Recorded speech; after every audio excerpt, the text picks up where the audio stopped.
This meeting is being recorded.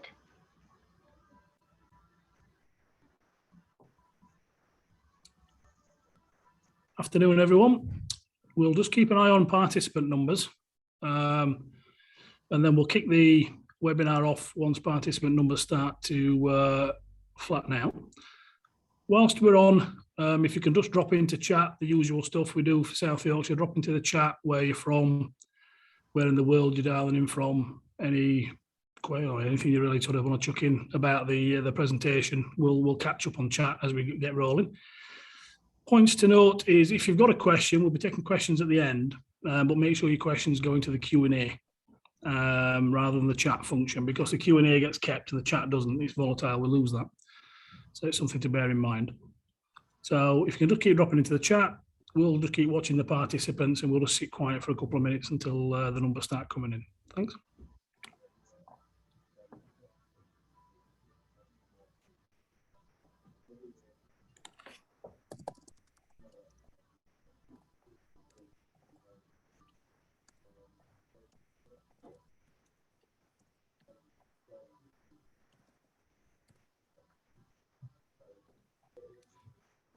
We've got Steve from Bristol. I can sneaking feel. I can see through the window. He's waving at me. So Liverpool, very good. James Dorset, yep, marvellous stuff. Very good spread. Southampton, Chester, Dartmouth. We're going to have a fail south. Excellent stuff. We've got Belfast on there. North Wales.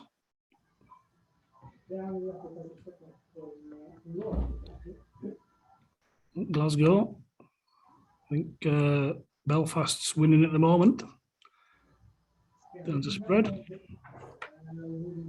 Sheffield, excellent stuff.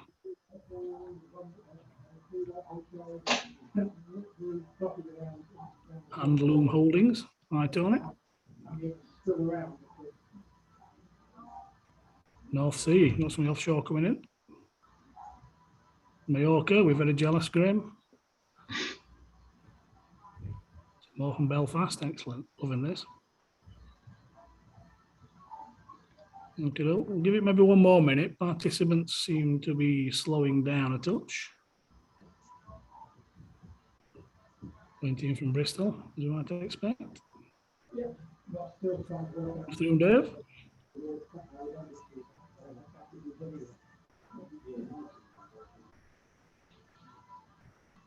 Neville and Peter.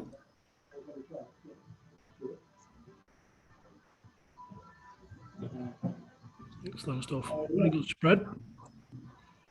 So I think it's looking like the numbers are starting to calm down there. Just crept over the 100.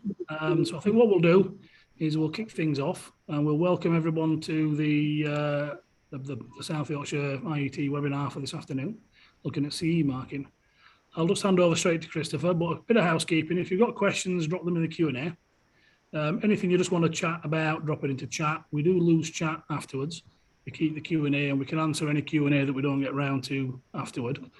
This has been recorded and it will be put onto the South Yorkshire webpage, and I'll drop the link of that into chat whilst we're doing the presentation as well. Christopher is going to give me the slides as a PDF pack, so we can also share those out as well afterward. So over to you, Christopher. Great, thanks so much, John, and great to be with you all. I'm dialing from London today, and yeah, as John said, I'm working on the UKCA Marking. So my name is Christopher Smart, and I work in the Goods Regulation team at the Department for Business, Energy and Industrial Strategy, sometimes called BEIS. And yeah, my colleagues and I are responsible for helping businesses prepare for the introduction of the new UK regulatory regime for goods. But obviously, as that's a bit of a mouthful, we generally just say the UKCA marking. Before we begin today, I will just kind of premise to say, and I heard a few attendees are joining from Belfast. I will cover Northern Ireland in today's webinar, but what I won't cover is the kind of external discussions that are ongoing and obviously part of the political kind of spectrum at the moment. Obviously, there is no conclusion to those discussions with the European Union, so I won't be able to comment on them. What I will do is talk about the situation as it currently is for goods only, so I won't talk about customs or kind of regulatory stuff that's outside of this area. So just a premise, I'm sure there are lots of questions and all of them very good, but unfortunately I won't be able to comment on current discussions, but I can tell you about what's going on currently in the policy. So yeah, I'm going to spend about 20 to 25 minutes now just talking through how to place manufactured goods on the market in the UK, covering both Great Britain and also Northern Ireland, and using the UKCA and the markings for Northern Ireland as well. It'll cover the key changes in the new domestic regime that we're putting in place, and it'll be a basic introduction to most of the key concepts. So looking at the UKCA marking, talking about when you'll need to comply with the requirements, discussing the roles and obligations of economic operators, and placing your goods on the market in Northern Ireland as well. I won't be able to cover every situation in the time allowed, but hopefully we can cover off some of your more specific questions in the Q&A. And we have also got a mailing address, which I'll share as part of the slide, so that if it's a very specific question and we can't answer it today, we can get back to you in writing as well. So I'm now going to talk about the transition to the UKCA mark and just give an overview of I suppose, the markings as they're coming in. So as you can see on the slide, the UKCA marking, which is on the right, applies to all goods which previously required the CE marking and the reverse epsilon marking. So for those of you who aren't aware, the reverse epsilon marking is used in the European Union for things like aerosols, some measuring containers as well. And what we've done with the UKCA marking is cover that off as well. So it's only one marking you'll need for goods either with the CE or the reverse epsilon marking for Great Britain. So that means it covers England, Scotland and Wales, so the areas in blue on the map. Now, as you can see, and I'm sure many of you will be aware, there are different arrangements in place for Northern Ireland where you can continue to use the CE marking if your good is self-assessed or if you use an EU notified body to assess your product. Now, in Northern Ireland, there is an additional marking, which is the UKNI marking, which can be used alongside the CE marking when a good is assessed by a UK notified body, and only in that case. So it's quite rare that the UKNI marking is used, but it might be relevant, so we can cover it off today as well.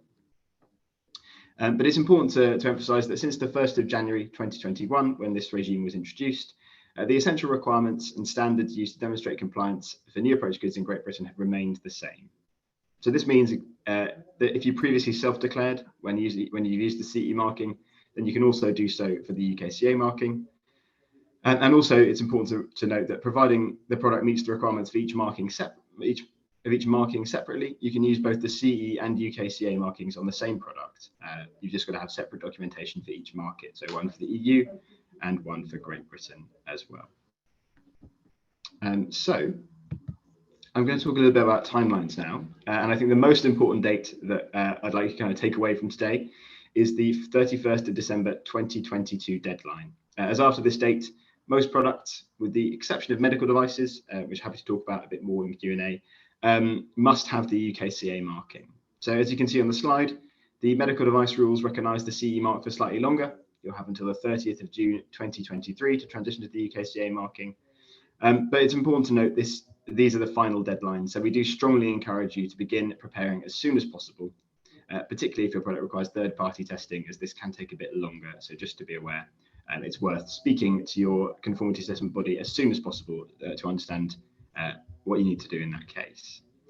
Now, we do understand that this is it's a big transition for businesses, and it's not the best of times for it in terms of we understand the impacts of the COVID pandemic and also the current headwinds that business face. And so we have done our best to make some easements and put them in place to support businesses in the transition. So you're probably aware that this was originally going to come in at the start of this year. We extended it by a year as a result of the pandemic and other headwinds to give businesses more time to prepare. And what we've also done is ease the kind of requirements on marking as well, because as you may be aware, for the CE marking, it has to be indelibly marked onto the product, sometimes in the mold. And what we said is that for a year after the introduction of the UKCA marking, you can apply it either via a sticky label or on the accompanying documents, because we know that that change of mold can be expensive, it can be costly. It may not be the best time for businesses to do that. So we've given you an additional year in that case. Now, a question I do often get around this is that what if the CE marking was allowed to be on the packaging for my good? And that if that was the case, it's likely to be mirrored in the UKCA marking. So toys, for example, I think they allow the CE marking to be on the packaging because of the risk to the user. And where that exemption might exist in the CE marking legislation, it's mirrored in the UKCA marking legislation. And what I'll be doing later is providing a link where you can find out how these might apply to your specific product area rather than kind of the general coverage which I'm providing today. So in terms of what's covered by the UKCA marking, you can see hopefully on the slide a familiar list, which is very similar to the CE marking. You'll notice aerosols obviously is on there, which previously in the EU would be under the reverse epsilon marking. But otherwise, hopefully, it's a kind of a usual suspect list, one you're quite familiar with. Now, what I will say is that on the right in the blue box, these products are also all covered by the UKCA marking, but they do have some special rules, and they're also held outside of my department. They're run by different departments in government. So there are separate pages on gov.uk which apply to these. So if your product falls under either medical devices, rail interoperability, construction, or civil explosive products, it's important you check the advice on gov.uk specific to those areas. And I can only really give an overview on those areas because I'm not a policy expert for those. So we can discuss, but I may have to kind of forward you on to an expert on that for both your and my benefit if your question is about those. So that's an overview of the general regime. But what I'm going to talk about now is how to use the UKCA marking and place your products on the market in Great Britain. So this slide summarizes that process, i.e. the process you'll need to follow to get the UKCA marking onto your goods and onto the market in Great Britain. Obviously, the UKCA marking only works in Great Britain. It's not applied in Northern Ireland. And so for now, we're talking just about the island of Great Britain. And once you've established that you'll need to use the UKCA marking, you'll need to check the route for conformity assessment. So this is whether you need to self-declare or whether you have to have your product tested. And as I've already mentioned, this is the same as for the CE marking. So if your product needs self-assessment for CE, it is the same for UKCA and likewise for third-party conformity assessment. So you'll then need to get your product tested, or if you're self-declaring, you'll need to follow the procedures for self-declaration. And to self-declare for the UKCA marking, you must keep documentation which demonstrates that your product conforms with the regulatory requirements set out in UK law. And this is kept in the same way as the CE marking. It's kept in the form of a technical file or a document. So once you've got that in place, or you've got your certificate of conformity from a third-party conformity assessment body, you'll then need to apply the UKCA marking onto your product. And as I've mentioned, initially at least, that can be on a sticky label or on the accompanying document. And then once you've followed the appropriate procedures and placed the UKCA marking on that product, you can then place it onto the market in Great Britain. And I will talk a little bit more about that definition of placing on the market and how it applies to existing products in a moment, because I think that's obviously an important question. In terms of conformity assessment, obviously if you use self-declaration, you'll generally know what to do. It's a fairly simple process. But some products will require mandatory third-party conformity assessment, and this is where legislation might need what requires external testing rather than voluntary testing. So it's important to state at this point, I suppose, as you probably will be aware, that there's not a mutual recognition agreement between the EU and the UK, as you know. And what that means in terms of conformity assessment bodies is that we now have call notified bodies in the UK approved bodies from the 1st of January 2021. And this has changed what they can do. So approved bodies, so that is conformity assessment bodies which are based in the UK, can test the UKCA marking for the market in Great Britain, but they cannot test the CE marking for the market in the European Union. Now, it's important to say at this point, though, they are still notified bodies for the Northern Ireland market, where it follows EU rules, and we'll cover more on that later. So in the same way as for the EU, we have a database called the UK MCAB database, which has a list of approved bodies, which we've got a link to in the slide pack, so you'll be able to access it through that. And you can find a list of all UK approved bodies on that database. Now, if you're going to supply your good onto the market in Great Britain and also onto the market in the European Union and also Northern Ireland, then you'll need to make sure you have separate certificates, one for the market in Great Britain and one for the market in the European Union as well. And this will be one from an approved body for Great Britain and one from a notified body for the EU. And what we would say is that we encourage manufacturers to speak to their body as soon as possible, if they haven't already, to understand what their options are to arrange assessment for the UK and EU markets where they might need it. What we've tried to do is make this as smooth as possible. Obviously, these are independent businesses, and so we can't enforce too strongly on how they do this, but we've stipulated that in the withdrawal agreement, that if a manufacturer requests it, a conformity assessment body located in one of the two markets should share with a body in the other market information they hold around conformity assessment for that good, which was carried out before the end of the transition period. And so the idea behind that is that they can share information, data on the testing, which hopefully will reduce the need to retest the product completely, and they can just issue the certificate. Now, that's obviously a guideline, but we do hope that is carried out, and we know from a lot of evidence that a rational approach is being taken by conformity assessment bodies. So just to kind of discuss that there. In terms of documentation, you obviously need to keep documentation as you would for the CE marking to prove your product conforms to regulatory requirements. And this might be requested at any time by market surveillance. So the information you need will depend on the legislation which applies to your product, and also which economic operator you are in this kind of supply chain. But to summarize it, you'll need a UK declaration of conformity, which declares the product conforms to the relevant statutory requirements. And so it would have the name of and address of the manufacturer, along with info about the product and the body who tested it. And again, this does depend on the legislation, but it might need things like the product serial number or the type identification, and the relevant legislation to which the product complies. You'll also obviously need your name and signature, and a declaration that you take responsibility for the product's compliance. So hopefully that sounds very similar to what we've previously done for the European Union Declaration of Conformity. But we strongly recommend you have separate certificates for the EU and Great Britain really well in advance, because I think it will be beneficial. So I've spoken a couple of times, I think I've mentioned this concept of placing on the market. I'm going to spend a couple of slides now just discussing what that actually means in practice and how that affects existing goods, because it's a very central part of the regime, and I think it's important to understand it. So placing on the market as a concept, it essentially refers to when an individual manufactured good is first made available for distribution, consumption, or use on the market in Great Britain during the course of commercial activity. And I'll just emphasize again, it refers to each individual good, not a type of good or type of product, but each individual product. And to prove you've placed a product on the market, you can use documents normally used in business transactions, such as an invoice or contract of sale. And under the legislation, the only economic operators who place goods on the market are either manufacturers or importers. And when a manufacturer or an importer supplies the good to a distributor or an end user in Great Britain for the first time, the good is considered to be placed on the market.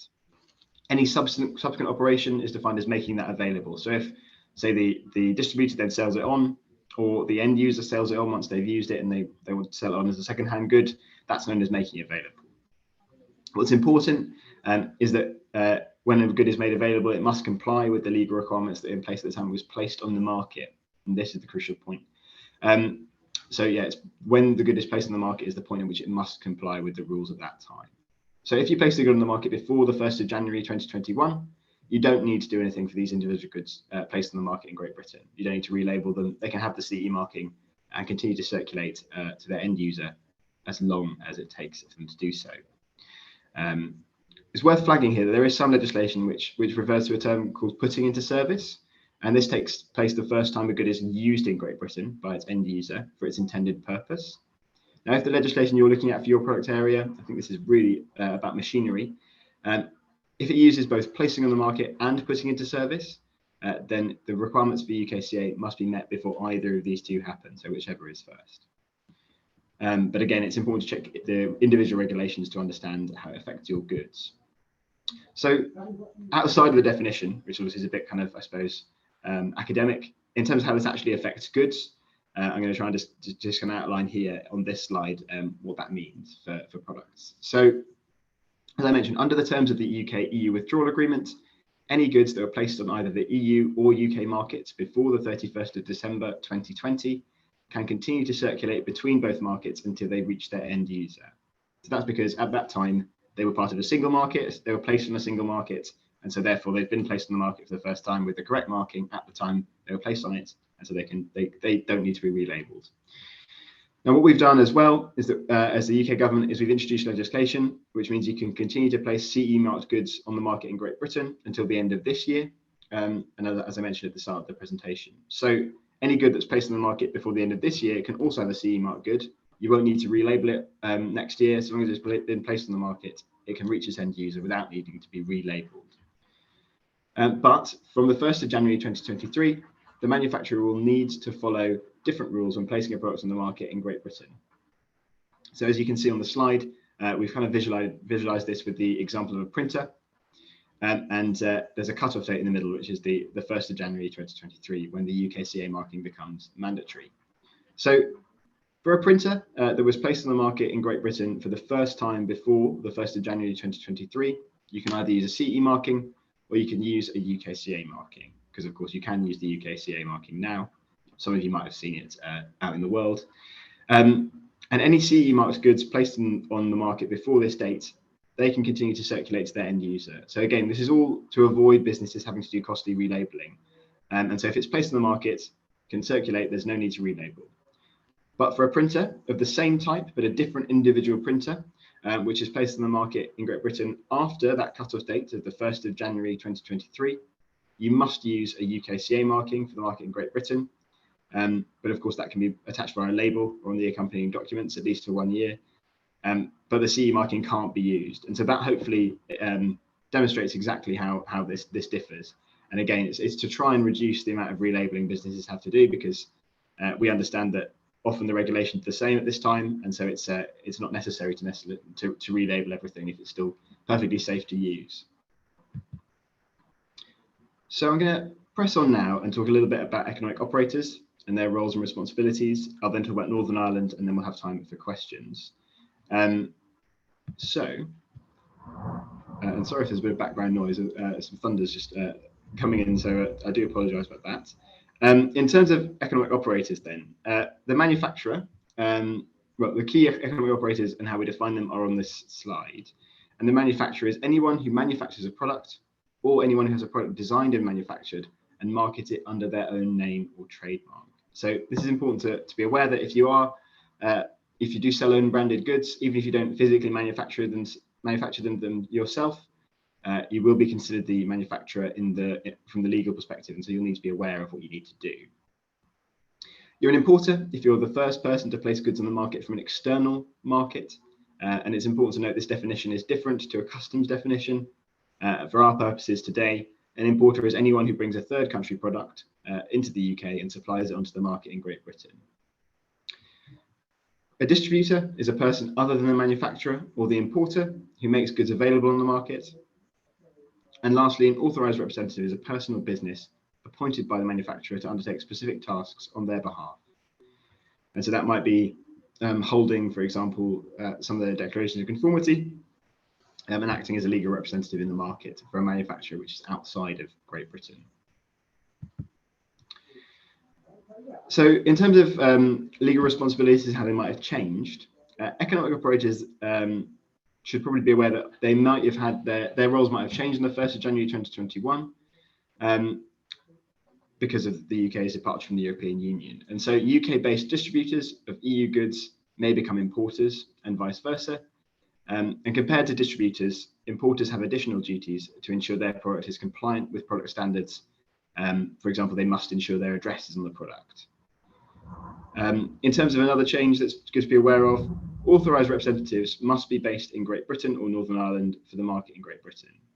And equally, authorised representatives based in Great Britain aren't recognised in the EU. So just to be aware that you may have to think about how your economic operators roles might have changed, and if you need to consider appointing a different representative for a different market. Now, importers, I think, have a particularly important number of responsibilities just to be aware of. So they've got to show their name and address on the product or documents for traceability reasons. They've got to keep a copy of the declaration of conformity. They've got to respond to requests from market surveillance authorities as they arrive. So just to be aware that if you are working with importers, they'll need to be aware of all their responsibilities as well. But that does kind of summarise mostly what the importers need to do. It's also worth saying that importers can also be an authorised representative, so you can appoint your importer as an authorised representative as well if you require it. So just to kind of flag that there. So I'm now going to speak about placing manufactured goods on the market in Northern Ireland from a regulatory perspective. I won't cover, as I say, customs, tariffs, or other arrangements or discussions that are ongoing. I'll just talk about the policy and the regulations as they are and as they stand today. So goods will need to meet EU regulatory requirements to be placed on the market in Northern Ireland for as long as the Northern Ireland Protocol is in force. So as Northern Ireland continues to align with EU rules, this means the CE marking continues to be the conformity marking for most new approach goods. So you'll need to use the CE marking in Northern Ireland if you self-declare or if you use an EU notified body to carry out mandatory conformity assessment. But products which have had mandatory conformity assessment by a UK-based notified body, they can't be placed on the market in the 27 EU member states. And instead to be sold in Northern Ireland, they'll need a CE UKNI marking. So you can see the UKNI part of that on the slide. But the UKNI marking is the new additional conformity marking for products placed on the market in Northern Ireland. And you never apply the UKNI marking on its own. It must always accompany an EU conformity marking, such as the CE marking. Now, it's really important to stress here that this UKNI marking is only for those goods which have undergone mandatory third-party conformity assessment by a body based anywhere in the UK. And of course, just to re-emphasise that goods bearing the UKCA marking alone, they aren't valid for Northern Ireland, but of course the UKCA marking is allowed to appear alongside the correct marking for Northern Ireland. You can dual mark for different markets, of course. So that will be either the CE or the CE plus UKNI marking. Now, the rules I just spoke about, they cover placing goods on the market in Northern Ireland, but in terms of course, because Northern Ireland remains a part of the United Kingdom, it's really important to note that there is a separate regime for goods from Northern Ireland, so those that are manufactured, originating in Northern Ireland, to be placed on the market in the rest of the United Kingdom. And this will apply whatever the difference in rules between Great Britain and the European Union. These are known as qualifying Northern Ireland goods. And qualifying Northern Ireland goods marked with the CE or CE plus UKNI marking can be placed on the market in Great Britain under the government's commitment to Northern Ireland's unfettered access to the rest of the UK marking, even when this wouldn't normally be allowed. Unfettered access is a central feature of the Northern Ireland Protocol, meaning that trade from Great Britain to Northern Ireland, which remains in the UK customs territory, should not be subject to tariffs, and therefore we protect the place of Northern Ireland in the UK customs territory. Now, the definition of a qualifying Northern Ireland good is any good which is in Northern Ireland and not under customs control, and is not taking advantage of certain special customs procedures. We've published guidance on gov.uk, where you can check whether your good qualifies for unfettered access to the market in Great Britain. But I guess it's really important to state that unfettered access only applies to Northern Ireland. Irish businesses, so businesses from the Republic of Ireland, for example, need to follow normal procedures for exporting goods to Great Britain and complying with rules in Great Britain. And there are arrangements in place in law by anti-avoidance provision, which enable access to be taken to prevent any traders seeking to abuse that system. So again, it's probably not too relevant for people here, but I think it's probably important that we mention it. And I'll just kind of leave these slides there so people can review. Again, of course, there are differences for importers and distributors. I'm going to leave this slide to review for those it affects, but it will be there in the pack that we send out. So that brings me really to the kind of conclusion of this short webinar, and hopefully we've got time for a lot of Q&A afterwards. In terms of key messages, we'd strongly encourage you to make sure you're taking action as soon as possible to be ready. And some of those actions you can take are summarised on this slide. So you can use the UKCA marking now, though it's not yet mandatory to do so. But essentially, the sooner you begin using the marking, the easier it will be come the 1st of January 2023. It's also really important that you speak to your supply chain, including those abroad, to make sure they understand their responsibilities and are also taking action. Now, on this slide as well, I mean, hopefully we'll be able to answer your questions today, but if you do have further questions, we can provide policy clarification. We obviously can't provide advice, but we can provide policy clarification in writing using the email address on the slide. It only takes about 10 working days for us to respond. What I will quickly do though, before we finish up, is just flick through what's at the back of the pack, because it is there for reference. So there's a guide to finding the specific guidance for your product area, which I would definitely recommend you do as a next step from today. We've got a short case study on placing electronic goods on the market in Great Britain. And then we've got a series of links. So there's webinars that we're running as a department. There's guidance on gov.uk there, and also the UK MCAD database of UK approved bodies. And we've also got sector-specific guidance as well. So this is, for example, for different product areas such as civil explosives, medical devices. It's all linked there. So do take a look if your product falls under one of those categories. So I feel like I've been talking for a long time, so apologies if I've gone on a bit, but I will keep quiet now and we can look at some questions. Okay, well, thanks, Christopher. Now, ordinarily, I'd do a sort of windy summary about what you've put in there, but you've summarised certain things yourself very well. I think the key message from all of that is start now. Get prepping, get to know what you need to do, start now and get cracking with it. There's plenty of advice out there by the sounds of it. There's plenty of information that can be held and grabbed hold of. Particular questions around Northern Ireland, obviously more to be looked at there. As things transpire, but generally speaking, there seems to be quite a bit of information kicking about. But shout louder, get planning, and get into it right now. Just a few housekeeping. There've been a couple of questions about this slide pack and CPD certificates and user stuff. I'll work out how that's going to get out to you, and we'll communicate with you after this. And I've also put the link onto the South Yorkshire webpage in chat as well. So we'll jump into the questions because quite a few come through, as you might imagine. We'll start working through them. So we've got one from an anonymous attendee. So we have a supplier in Belgium who has a number of customers in the UK. Are they regarded as placing their products not covered by notified assessment bodies assessment on the UK market? If so, do they require a UK address to enable the enforcement authorities to contact them? Yeah, thanks. Happy to answer this one. And I guess I'll kind of just speak a little bit about the supply chain and how it works. So because obviously the European Union is now a separate market to the United Kingdom, we're two separate markets. The supplier in Belgium doesn't have any representation in the UK, so there wouldn't be any legal recourse. And so for that reason, they need to have an importer. And generally, an importer is the entity, either person or business, that places their product onto the market in Great Britain. So that essentially makes it available under that definition, which I spoke about before. So what that would mean in this case, I'm just going to get it back up. Yes, they would need to have an importer. That would naturally be the first entity that brings that good in from the external market. And as a result, the importer must put their address on the product for traceability reasons, and also so that they can act as the legal representative in the market.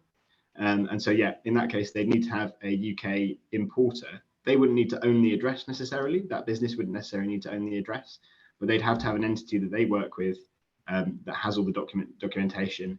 So there's some representation in the market because they obviously aren't in the market in Great Britain. Okay, so a question from Neville Harris. Hi, I work within the oil and gas sector, and we purchase equipment that are for hazardous areas, ATEX compliant.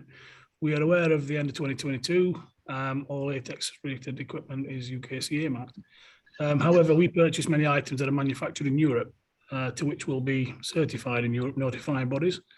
Will we be able to install CE equipment within ATEX areas? This is a good question, and it's one that does depend a little bit whereabouts you are in terms of continental shelves, which is obviously a complex area. So I don't know offhand, Neville, what the kind of situation is. I know we're going to publish some more guidance specifically, really, for the oil and gas sector on this, because it does affect them a lot. The important point, I think, to reference here is that the goods you purchase, and you're obviously as an end user, if you're a purchaser, you don't have particular responsibilities as much as the person selling it to you. And so long as the good is sold correctly with the correct marking for the correct market, it's probably less of a concern. In terms of, obviously ATEX does apply within UKCA, the purview of UKCA as well. But in terms of the installing of it, I think that will depend on the guidance we put out. But essentially, as the end user, you don't have the responsibility that, say, the supplier will for you, of making sure the good is compliant. So yeah, I think it will depend a little bit where you are on the continental shelf. Are you on a European continental shelf or the UK continental shelf? But so long as you purchase that good from a supplier, that supplier has an obligation to you to make sure it conforms to the right marking for the right market. Okay, next one from Mark Travaskis. So we've got one here, do spares, oh, wait a minute, jumped forward. He's got a question about declarations of conformity, and he's asking really, is can you fit all UKCA, UK and ICE on one declaration of conformity sheet, or do you have to have separate sheets? So in terms of declaration, yeah, you have to have separate certificates. What I would say though, looking at your question mark, in terms of, you probably wouldn't need the UKCA, UKNI and CE marking. If you have the UKCA marking and you have the CE marking, that will cover you for all of Great Britain, of Northern Ireland and the EU. So you don't need all three. And like I said, the UKNI marking, it's not likely to be used unless you only sell to Northern Ireland, you don't sell to the rest of, to the European Union as well. So I would say it's probably unlikely you'll need to do both, but in terms of having that declaration of conformity, you'll need to have one for each different market that you're putting it on. You can't do a combined UKCA and CE declaration of conformity. And I know that's slightly irritating because often the regulations are the same, just in different laws. But obviously, because they're separate markets, you've got to have that certification for each market. So he's got a follow-up question. Do spares have to be UKCA marked? Yeah, it's good point. How's it on small components? Okay, I'll take those as two questions. So in terms of spares, we've spoken to industry a lot on this. We know it's a point of concern, and we are putting some more guidance on the spares issue out within the coming months. It won't be very long now, I don't think.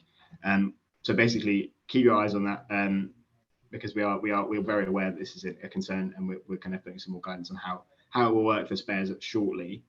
In terms of small components, essentially the size element, if the component is really small, it's likely that there is some sort of stipulation in the product guidance for that particular good that it might be allowed on the packaging. Obviously, I can't speak to different regulations off the top of my head, but what I would say is go and check your individual product regulation. And generally, if it's small, too small for the marking, it will be on the packaging. And where that happened for the CE marking, it will happen for the UKCA marking as well. So that's one where you probably have to go away and check your specific product regulations. Got one from Steve Turner. Let me go back. Pertinent to me, this one as well. Are there specific requirements for UK rail products not covered by interoperability to be used for trial operation on a railway prior to the supplier putting the product on the market? So generally speaking, yes, it's a question of interoperability if it's going to be specific for the UK. Yeah, it's a good question, one that I think I can only answer from a BAE's perspective, and I think you'd probably have to go to the rail team, which as I say, you can either email me about, or using that email reference, I can forward it on.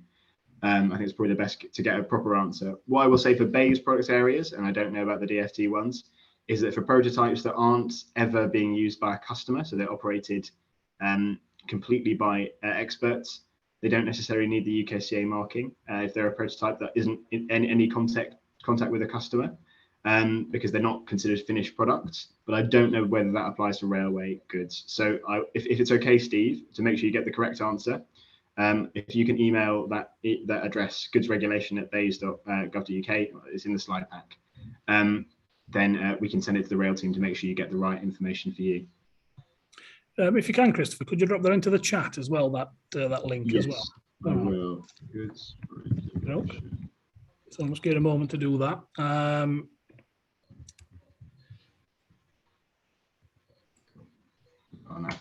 Excellent. So look at Jim Cardle. If you're he's hopping around this.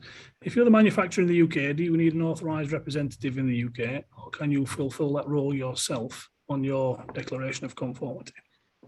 Yep. So if you're in the UK as a manufacturer, you don't need any other representation in the market. And generally, an authorised representative is voluntary. It's not voluntary if you're making medical devices. You need one in the UK, but otherwise it's voluntary. And generally, it's only for manufacturers which aren't in the UK and they need some form of legal representation in the market. So if you're manufacturing in the UK, you've got a UK address. You don't need an authorised representative as well. So you shouldn't need one in that case, because essentially market surveillance can come in and they can find your address. They can talk to you if they need to, and that's really the idea behind this. So we've got another one come through, anonymous attendee. Is an end user or a purchaser legally entitled to request a UKCA declaration of conformity cert, regardless of whether the product has been physically UKCA marked? So I don't know if an end user or purchaser is entitled to request the certificate. I think market surveillance is entitled to, and they must be able to get the certificate. In the case of an end user, I'm not so sure. I might have to take this one away and check. And again, you're welcome to email me via that address on this. Obviously, UKCA marking demonstrates the good complies with that certification. It has that certification behind it. So I don't know whether there's also an additional allowance for the end user to do that. I wonder whether for commercial sensitivity reasons that's not stipulated. Because, for example, then you could get all the test data and things of a product. But I don't know that for certain, so I'll have to take that away. So yeah, do email me and I can take that away. Okay, Tony's making a point and asking a question, so we'll can cover that one off. So Steve Fernandez, are the UK SI regulations essentially very slight modifications to the EU regs, such that any test reports for CU or CE will be valid for UKCA? Yeah, no, thanks. I will just briefly kind of say in terms of Tony's point, and we do understand this is a costly change for businesses. It's not something which we hope to happen. We obviously did try to get a mutual recognition agreement with the European Union. They chose not to do that, and as a result, we've had to implement our own goods regulation regime. Like I say, we are doing all we can to make sure this is as easy as possible for businesses, and we do understand the costs are they do exist. But as I say, they're actually taken with conformity assessment bodies and things, and it's something we're still looking at to try and make it as easy as possible. So we do understand, Tony, and we are working on it. So yeah, that's all I can say at this time, unfortunately. In terms of your question, Steve, around SI regulations,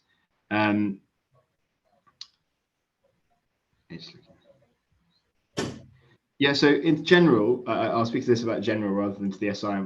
In general, the UK regulations pretty much mirror the EU regulations as they were at the point of where we left the EU. Going forward, so that there isn't the intention to have huge divergence from that. Obviously, the EU has very good standards, very good quality kind of. So, and there's no reason for the UK to kind of move away from that unnecessarily. In the long term, there may be some natural divergence, but it's not anticipated that it will lower standards in any sense in the UK, only increase them. And again, it's not our intention to create lots of problems for businesses by diverging. So yeah, any test reports for the UK will generally, and you have to check this for your particular regulations, they'll generally be similar to the EU ones. There might be some divergence between some areas, but as I say, there's no plan to unnecessarily diverge from high quality standards where they exist.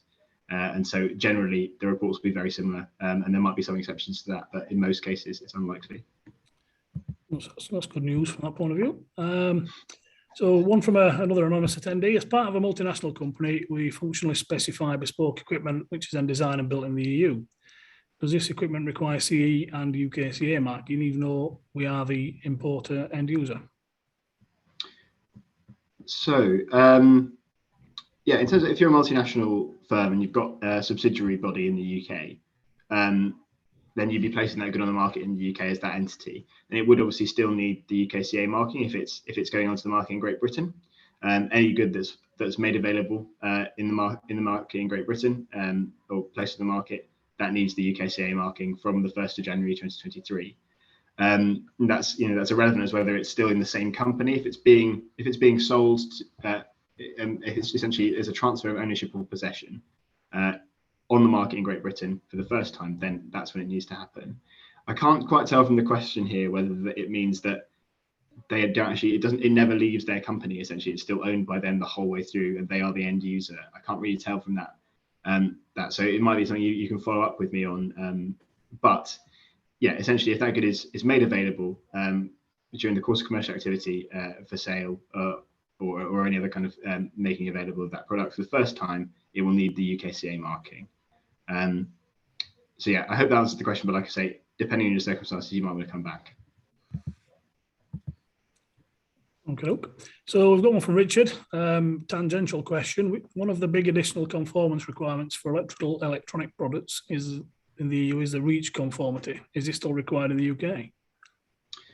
So as I understand it, the UK has its own REACH stuff which has been put in place. I'm not a non-expert on chemicals, unfortunately, so I can't answer this entirely. I'd suggest you go to the DEFRA part of gov.uk, and because they have all the detail on REACH. Unfortunately, I'm not going to be able to give you an answer on that. And I prefer, I think for your benefit and mine, that I don't speak about something I'm not an expert on, unfortunately. Okay. So, Lee Jones, then, does this situation want to demonstrate the farce otherwise known as Brexit? And I think you can read that if you want to reply to Christopher, you can do. Yeah, no, happy to. I mean, I think it obviously is a result of the UK's departure from the European Union. That's absolutely true. And the main reason that we're having to do this, like I say, we haven't got a mutual recognition agreement with the European Union. It was something that we asked for in our negotiations, and it wasn't something that came out of them. Obviously, we do now work on the basis that we have a separate market to the European Union, and we have separate aims, and so we have to have our own product regulation system that we can use as a policy lever to do things like get to net zero. And obviously, it is costly. We do understand that it's not necessarily welcomed by some businesses, but we can't have regulations which sit outside of our legal structure for goods. It's not safe for consumers, and it's not fair on businesses either. And so it is a result of the UK's departure from the European Union, and unfortunately, it's a kind of a brute fact of that. That's really all I can say. I would say, sorry, it is also an opportunity, and we do have an opportunity to make things easier for businesses in the long term. This is obviously a starting block, but I think it's very much the mood in government that will make things easier for businesses over time with this. So yeah, that's what I can say on that. Okay, so Alicia Carpenter, so thank you for the presentation. There are some exemptions in CE guidance when considering if CE marking is required, such as placing on the market is not considered to take place where the product is displayed or operated. Is it the same for UKCA? CE, sorry. Yeah, absolutely. So we've actually got some guidance on this. So there's a PDF. It's on a webpage called "Placing Goods on the Market in Great Britain," and it's under the heading "Further Guidance." And there's a PDF that talks about this placing on the market in different conditions. Exactly as you say, that placing on the market where a product is displayed under controlled conditions, so essentially it's a prototype, it doesn't need the marking at that time because it's not considered a finished, fully manufactured good, and that's the reasoning behind that. So yes, we've mirrored that in the legislation for UKCA, and that guidance, as I say, is on placing goods on the market in Great Britain on gov.uk under further guidance, and there's a PDF you can download there. Be useful for innovators across the board, that one, isn't it? So going from Roger Howarth, in most cases, we will be bringing in parts from our European factories, which will be sold to machine builders in the UK. End user of the machine can be UK or abroad. Does this count as placing on market in UK if finished machine is not used in the UK? Do we still become UK importer? So in terms of assembly of goods, it depends a little bit on what kind of type of product this is and whether they're part of the same organization. So I can't answer this exactly, Roger, but essentially when you bring parts from European factories in and then it's coming into a product that isn't then placed on the market in Great Britain, you may not have to. It depends a little bit on the assembly requirements of the product type. So you have to look at your individual regulations here. If the components that you're bringing in are products in and of themselves, i.e. they're being sold to many different people in the UK. So for example, screws, then they would need to be marked.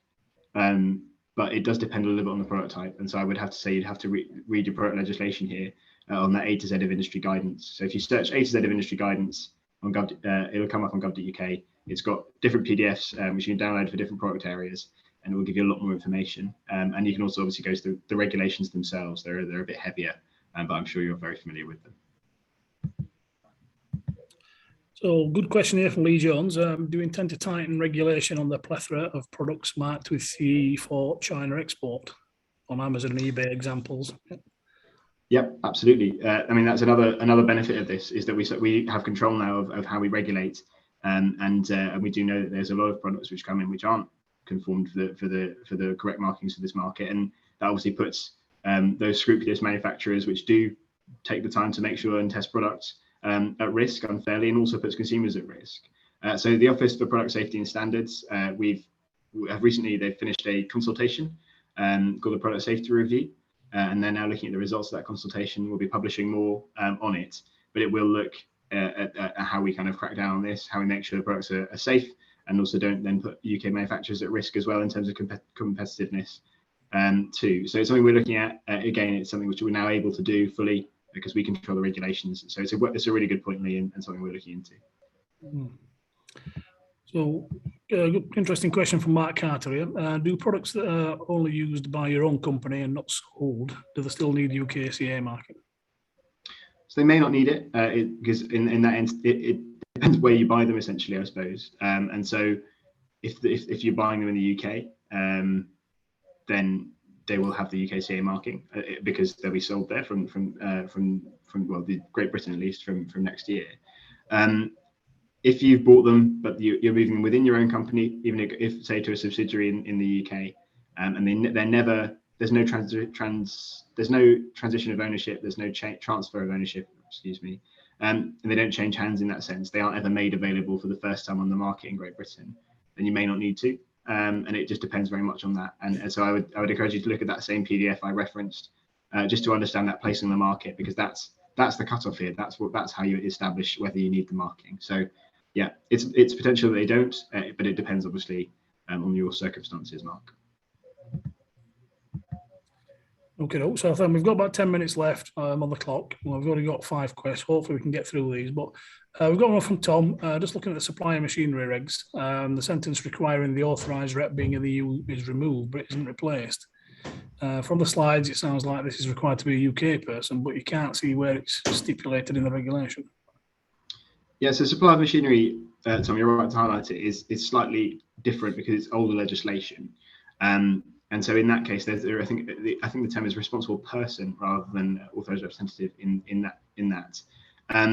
Essentially, we'd recommend you follow the approach of having the correct authorised representative in the UK. It's not necessarily stipulated in that regulation, but obviously market surveillance authorities will need a responsible person. And in that case, it's sensible to just follow the approach that's there for authorised representatives. But as I say, the legislation for machinery is slightly different. It's something which obviously is in consideration. And I know the EU is updating theirs, and obviously it will be up to the Office for Product Safety Standards and how they respond to that for our own regulations. But yes, you will obviously still need to have representation in the market. How you do that is to be interpreted from the regulations. But obviously an authorised representative is one way of doing that if they're based in the UK.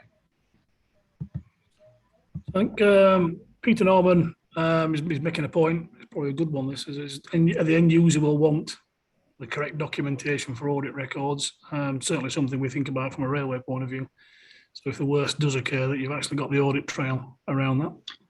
Yeah, no, it's a good point, Peter. And as I say, it's not something I was certain on in my answer, and it's something I'm gonna go away and check. It may well be that you can request that, and as you say, that would be a good reason to be able to do that. Like I say, I'm going to take the question, I can't remember who it was from earlier, and try and answer that via email. But what I'll do is I'll share it with you, John, as well, so you can share the answer to others who are interested. Great stuff. So Tony Cooling's back. I think making a point again that could be answered. It's about the sort of the work required around stating the economic origin of the product and the fact that that's an additional cost that goes with it. Yeah, rules of origin is obviously another requirement, which is a result of EU exit, and we do understand it's not a good time in terms of the amount that has to be done. All I can say is that we're doing as much as we can to make it as simple as possible. It's certainly not our intention that we make things intentionally difficult for businesses, and we obviously have to implement these changes to make us just kind of have our sovereign control over the rules that are in place. And as I say, as a government, we're doing all we can to make that as smooth as possible, particularly given the headwinds we understand business face at the moment. So an interesting one here from Daniel. It might reference the continental shelf argument you were putting forward previously. So about the products that are manufactured in the UK but sent offshore but still in UK water. So the client can decide which compliance is required. Can you elaborate on that? Yeah, so obviously if they're manufactured in the UK, the person responsible for putting the right marking on the product is the manufacturer. It's not necessarily the end user. And so the client really doesn't have as much of a role to play in this. They just have to purchase a product, and that product, because it's been manufactured in the UK, it's required that it conforms to the correct marking at the time. So in terms of the client's role, it's the only thing, there's no legal obligation apart from it's probably worth checking it's compliant. But in terms of the actual role of the client, it's pretty limited. The manufacturer in that case, they'll need to make sure that at the time it's placed in the market, in the UK, it conforms with the right marking. So that could be until the end of this year, it could be the CE marking or the UKCA marking. If it's placed on the market from next year, from the 1st of January, it'll have to be the UKCA marking. So in that sense, it's about the manufacturer making sure it's compliant. What the client then chooses to do with it is up to the client in that sense. So I think hopefully that answers the question and clarifies a bit more. But as I say, offshore is something we're aware of, and we will be putting guidance forward on it, I think. The quick question there, probably linking it to one previously, where it's talking about the sort of audit trail in case an accident occurs. In terms of sort of culpability there, I mean, what culpability has the user got? They bought something and it's not got the relevant marking for what they're intending its use for. Is there any thoughts around that? So in terms of the intended use, I think in the same way as under the EU rules, and again, this is something which, but from my understanding, the product is marked, it's given conformity under the assumption it's used for its intended use and intended purpose. So I think so long as it conforms to that same process for the EU, it's the same for the UKCA marking. In terms of audits, yeah, as I say, there isn't much divergence there. I don't know about culpability in detail. It's something which, because BEIS isn't the regulator, it's not something which I'm particularly aware of. It probably comes down to an OPSS point. Okay, so a question from Richard. This is an interesting one. Is about sort of keeping alignment dates with CE marking. So making sure that versions, any changes come in at the same time, trying to keep conformance costs down. Is that possible? So it's not something that's an intention. I wouldn't say we're going to follow everything that the EU does, because obviously we have now got our own regulations. But I think basically the Secretary of State for BEIS is obviously aware of the changes that are in place, and it's up to them how they mirror those or not. But as I say, there's not an intention to make things difficult for businesses deliberately, but it will be on a one-off basis that we'll kind of decide whether we follow or not, or go our own way. As I say, I think the general mood is to make things as simple as possible for businesses. So it's not likely that we'll suddenly change things. But as I say, it may not be exactly aligned on those things. Okay, one from Graham. Making a point about the supporting docs being held for 10 years after placing on the market. Is this the first data placing or the last data placing on the market? So they're the same date actually in that sense, because you can only place on the market once. It's the first time it's placed on the market. So in that sense, the documents would be the same date. You just have to update them for as they change. But for the first time the product is placed on the market, is also the last time an individual product is placed on the market. And any time it's then moved around, it's made available. But essentially, the first date is the first date in that case. And then it follows up with saying what market surveillance will be in place. Yeah. So market surveillance hasn't changed. The responsible authority is still UK trading standards. And what we've done is we've obviously transferred the overall kind of oversight of that to the Secretary of State for BEIS, rather than the EU Commission, but trading standards obviously still do the actual enforcement of this, and we'll be taking a risk-based approach on it. Essentially, I mean, people are probably aware the checks for this doesn't happen at the border, and your goods won't be held up at the border for this, but there will be checks going across the market. When products are on the market, they'll be checked, and as I say, it'll be a risk-based approach. So those goods which are perceived of the greatest risk will be checked, the most, but obviously everything will be checked over time. Yeah. Great stuff. Well, last question from Lisa May. So will the approved bodies have a number, like the notified body number? Will it need to be shown with the CE marking?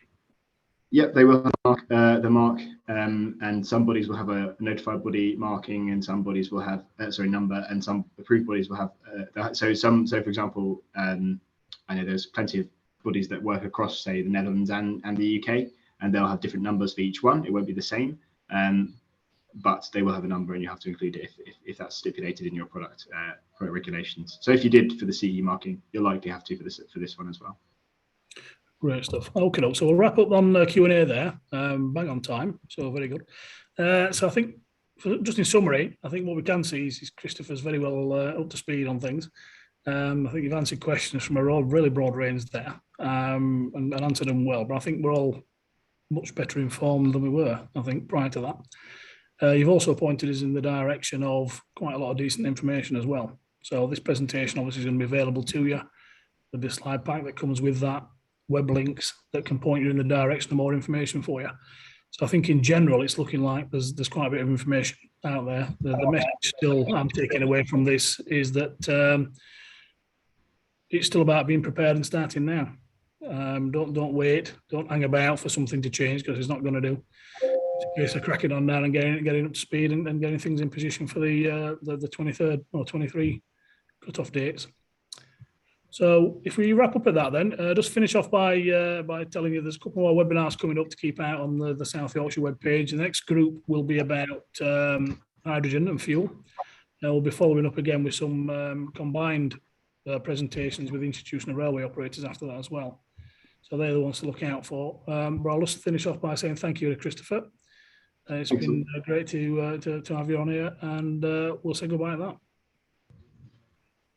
Thanks.